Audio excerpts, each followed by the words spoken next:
Hello viewers, আশা রাখি সবাই ভালো আছেন। চলে আসলাম আজকে আমরা নতুন আরেকটি ভিডিও নিয়ে। আজকে আমরা এই ভিডিওতে আলোচনা করব ইন্স্যুরেন্স সেক্টর এই ক্যাটাগরি আপনার ইন্ডেক্সটি নিয়ে। তো আশা করি ধৈর্য সহকারে পুরো ভিডিওটি দেখার চেষ্টা করবেন এবং এ থেকে কিছুটা হলেও আপনারা উপকৃত হবেন। আমরা জানি যে শেয়ার বাজার ঝুঁকিপূর্ণ জায়গা, তাই জেনে বুঝে বিনিয়োগ করার চেষ্টা করুন এবং এখানে কোনো ধরনের বাই সেল নির্দেশনা দেওয়া হচ্ছে না।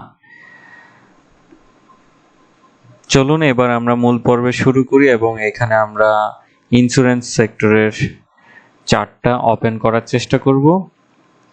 তার আগে আমি ডে ওয়াইজ থেকে আপনাকে উইকলি চার্টে নিয়ে যাব, যেখানে দেখার চেষ্টা করব যে আমরা জানি যে 2020 সালে দেখা যায় যে তখন ইন্স্যুরেন্স সেক্টরের প্রচুর আপনার শেয়ার বৃদ্ধি বাড়ার সৃষ্টিটা শুরু হয় এবং এটার প্রথমত কারণ কি? প্রথমত কারণ হচ্ছে যে দীর্ঘদিন ধরে দেখতে পাই যে ইন্স্যুরেন্স সেক্টর আপনার খুব অল্প প্রাইসে পড়েছিল এবং তার প্রেক্ষিতেই দেখা যায় যে 2020 সাল থেকে আমরা মোটামুটি দেখা যায় যে স্টকটির একটা ভালো ট্রেন্ড শুরু হয় এবং সেটি হচ্ছে আপনার জুনের শেষের দিক থেকে, এবং সেই ট্রেন্ডটা গিয়ে যখন হচ্ছে গিয়ে আপনার কিছুটা 2000 ডিসেম্বরের দিকে একটু তার ঠান্ডা হয়ে নিয়ে কারেকশন করে আবার সে তার আপ ট্রেন্ডে চলে যায় এবং সেটা আবার বাড়তে থাকে গত বছর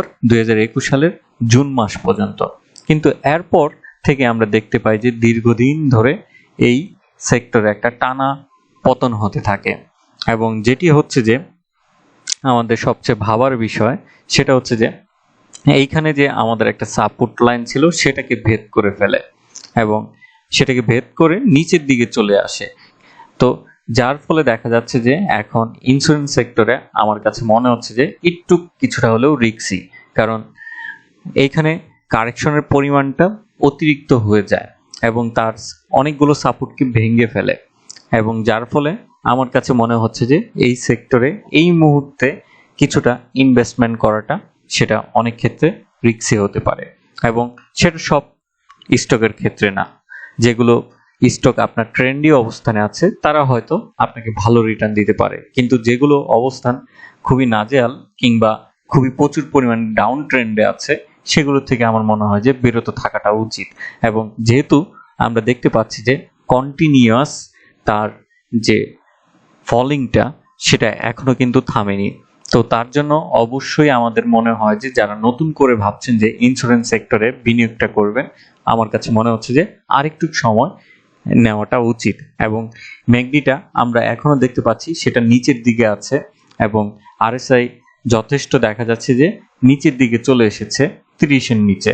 তো আমার কাছে মনে হচ্ছে যে যেহেতু একদিকে যেহেতু ড্রাই হচ্ছে লেনদেনটা, সেক্ষেত্রে আরেকটু সময় নিয়ে তার বাদে চিন্তা ভাবনাটা করাটা উচিত এবং অবশ্যই সেক্ষেত্রে একটা জিনিস মনে রাখতে হবে যে যে শেয়ারটি আপনারা চয়েস করবেন সেক্ষেত্রে যাতে সেই শেয়ার অবশ্যই তার প্রাইস একটা ফ্যাক্টর থাকবে, পাশাপাশি হচ্ছে যে তার পি রেশিওটা।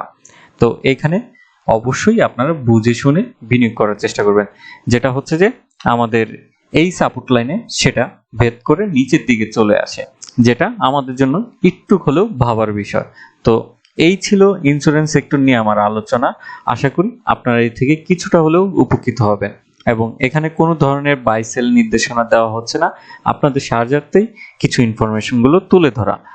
তো আশা করি আপনারা জেনে বুঝে এই মার্কেটে বিনিয়োগ করবেন। আজকে এতটুকুই। ভালো থাকুন, সুস্থ থাকুন এবং শেয়ার বাজারে জেনে বুঝে বিনিয়োগ করুন। ধন্যবাদ।